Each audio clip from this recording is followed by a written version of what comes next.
26 November 2016च्या काहेदिया परदेशच्या भागात गौरीची आई शाळेत निघून गेल्यावरती वेणू, आजी आणि शिव निशाला कसं रंगेहात पकडायचं याविषयी आखणी करतात। तसंच वेणू आणि शिव आजीला सांगतात की तू निशाला शंका येईल असं काहीच करू नकोस, नाहीतर आपला प्लॅन बिघडेल।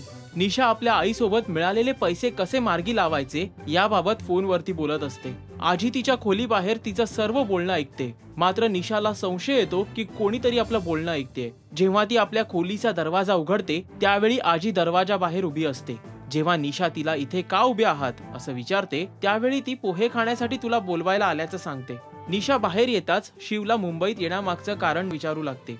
शिव सांगतो की माझ्या बॉसने काही 500 तसंच 1000च्या नोटा दिल्यात, त्या एका एजंट कडून बदली करून घ्यायच्यात। निशा पुन्हा आपल्या आईसोबत फोनवरती बोलण्यासाठी खोलीत निघून जाते। यावेळी शिव, आजी आणि वेणू तिघेही तिचं बोलणं ऐकून कानोसा घेतात।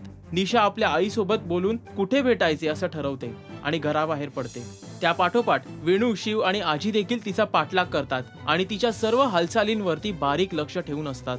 आपला पाठलाग तर कोणी करत नाही ना, यामुळे निशा धास्तावलेली असते। शेवटी तिचा पाठलाग करत तिघेही पोहोचतात। दुसरीकडे शिवची आई गौरीच्या आईला कॉल करते, हे जाणून घेण्यासाठी की खरंच शिव मुंबईत आला आहे का। त्यावेळी गौरीची आई बोलण्याच्या ओघात सांगते की शिव मुंबईत कामानिमित्त आलाय। शिवची आई शिव विरोधात उलटसुलट पाऊल तर नाही ना उचलणार। निशा आणि तिची आई पैसे मार्गी लावण्यासाठी नक्की कोणता प्लॅन करतायत हे जाणून घेण्यासाठी पहा या मालिकेचे अपडेट्स फक्त राजश्री मराठीवर।